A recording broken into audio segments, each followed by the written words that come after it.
Okay, so now we are on to part 2, and I'm hoping that I don't forget what I said and things because I'm having to record this a second time.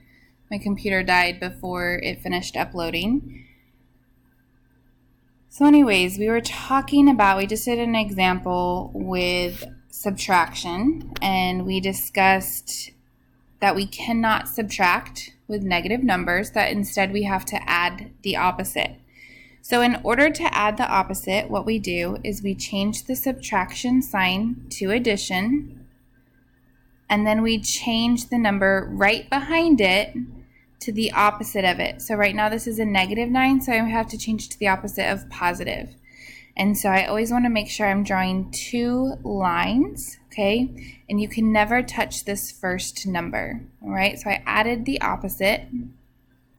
So now that I did that, now that I have an addition problem, I'm going to go ahead and ask myself, all right, is it the same sign or a different sign? Okay, so here I have a -3. Oops, a -3, and I have a +9. Okay, so it's a different sign. So I'm going to go ahead and subtract. So 9 minus 3 is 6. Okay, and then I'm going to take the sign of the larger number. So is 3 bigger or 9? Well, 9 is larger, so that means there's more positive numbers. So my answer is going to be positive. Okay, if you're still struggling with that, I did briefly introduce you to the concept of zero pairs. Okay, so what happens is, this is basically saying, right, we have 3 negatives. So 1, 2, 3.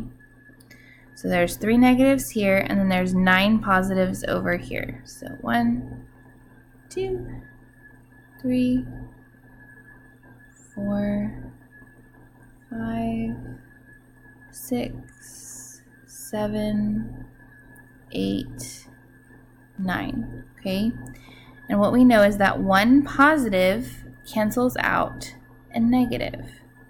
So these cancel out, these cancel out, and these cancel out, and this is what's left over. Okay, so there's more positives than negatives, so positives are left over, and there's 1, 2, 3, 4, 5, 6 of them. Okay, so just kind of another way to look at it, with small numbers like this, we can draw a picture and we can use our zero pairs to find our answer. So hopefully that graphic kind of helps you wrap your head around it a little bit. All right, so the next problem, let me erase this random thing up here. Okay, so the next problem says 131 minus 452. Okay, so I cannot subtract a larger number.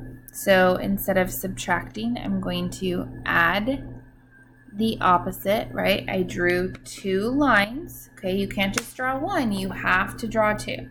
So I added the opposite, and now I'm going to ask myself, are they the same sign or a different sign? Okay, so 131, I have a positive here, and I have a negative here. So different signs, so I'm going to do what? Right, I'm going to subtract, so I always put the bigger number on top. So 452 minus 131. 2 minus 1 is 1, 5 minus 3 is 2, 4 minus 1 is 3. So I have 321.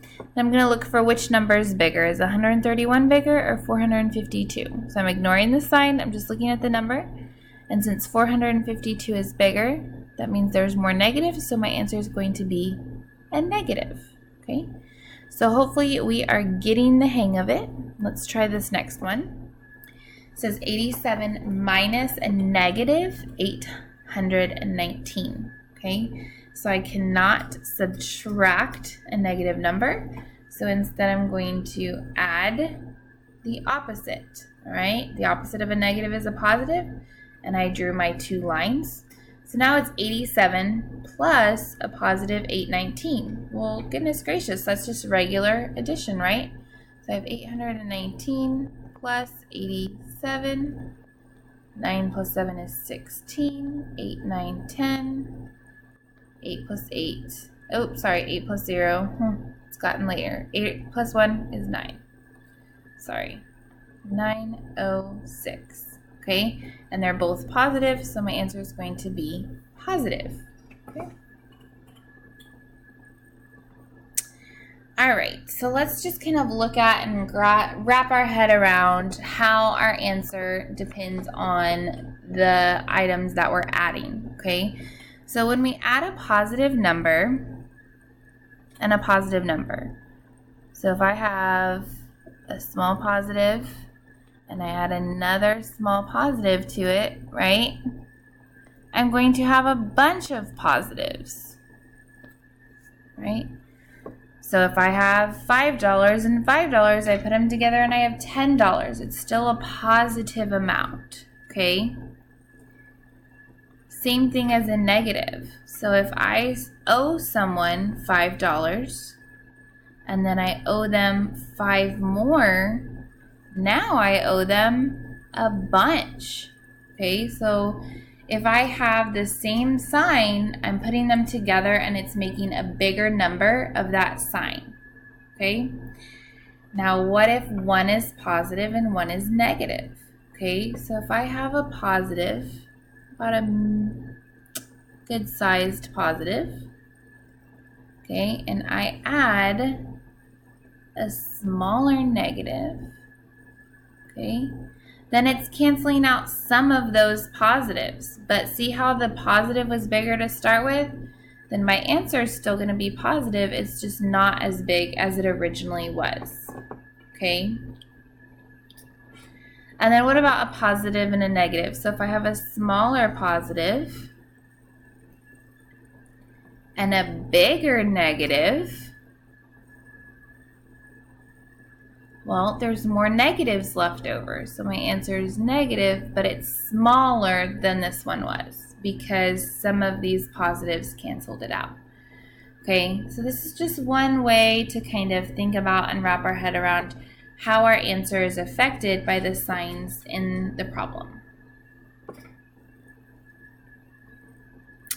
All right, so the next step is going to be doing some practice problems on your own. So remember, we're going to ask ourselves first. So first we want to make sure it's all addition. Okay, so I see subtraction here, I see subtraction here and here. So we're going to have to change it. We're going to have to change it to addition, and we're changing the number directly after that to the opposite. Okay, so we're going to add the opposite. So here I have minus a negative, so it's going to become adding a positive. Again, 2 lines. So here, I can't touch the first number. It's minus a positive. I'm going to add the opposite. So add a negative, okay? So once it becomes an addition problem, you can ask yourself, am I dealing with the same sign or a different sign? Okay, so if it's the same sign, I'm going to add. Different sign, I'm subtracting, okay? And then I'm always going to take the sign of the larger number. Okay. Also, I'm so sorry, I can't remember if I told you, but in the last video I was telling you that there's going to be a code word, and you're going to draw a picture of it, and it's a spooktacular thing because we're heading into Halloween. So make sure that you're still going through and finishing the video so that you can take part and get those extra points. Okay.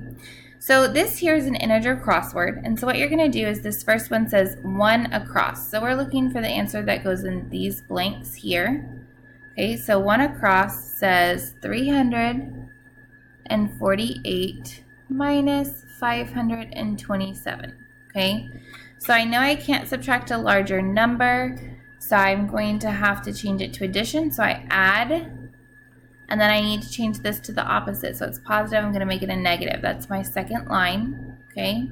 So now it's an addition problem. I can ask myself, okay, are my signs the same or different? So I have a positive and a negative. So different sign, which means I'm going to go ahead and subtract.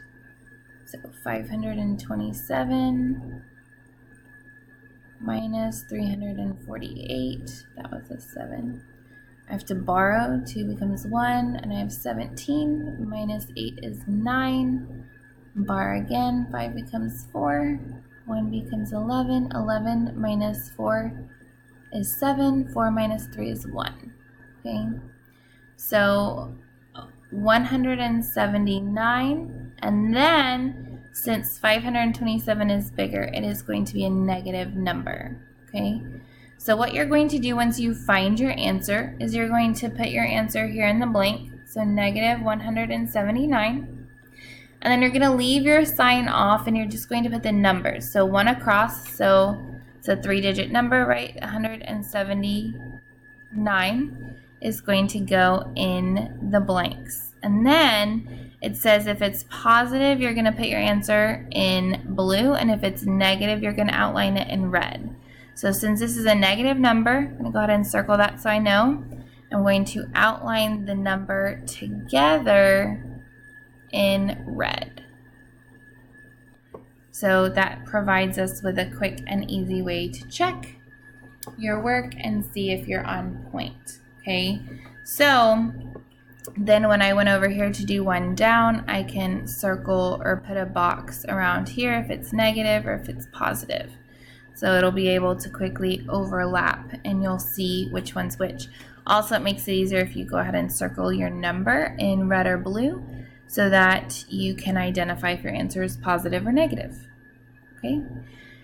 So once you get done with the crossword, so like you've already done these practice problems at the top of your page, you're going to do the crossword, okay? The final piece for today is working through these extra practice problems, and by now you guys are rock stars, and I'm sure that you're going to be able to get through these practice problems in class today. If you do by chance finish early, you need to make sure that you're checking your answers in the document in Schoology, and then turn in both your notes and the half sheet of practice problems, this one right here. Turn them both in because they're a grade. And then also, for those of you who have listened and paid attention to the whole videos, what you're going to do is you're going to go back to this bottom right corner underneath your integer crossword, the bottom right corner of your paper, and you are going to draw what says boo. Okay, so you're going to draw a ghost in the bottom right corner of your paper. Okay, so not everybody's going to get the extra credit, so make sure that you're not sharing with your friends, that you're doing your work on your own. So make sure that you get everything done and turned in today. Don't forget that Friday is the last day to turn in any missing assignments or change any grades that are in the system by doing any missing or low grades, okay? We do have tutorials Friday morning and Friday after school. I personally have them Friday after school, so you can definitely come in and get help if needed. So that's Friday. Also, you have a fraction decimal quiz on Friday. So on the fraction decimal quiz, remember that they need to be memorized. So you should know that 1/4 is 0.25. You should know that 2/3 is 0.6 repeating, okay? The hardest ones to know are like the 1/8, okay? Obviously, we know if it's on a test, you can do TIBO, 1 divided by 8, and you can go ahead and work through it. However, it is one of those things where the quiz is only 3 minutes, and so you won't be able to do that for all the problems. So study for that. And then the last piece is if you finish all this today, you can go ahead and work on your Think Through Math lessons. You do have 3 of them that are due this week.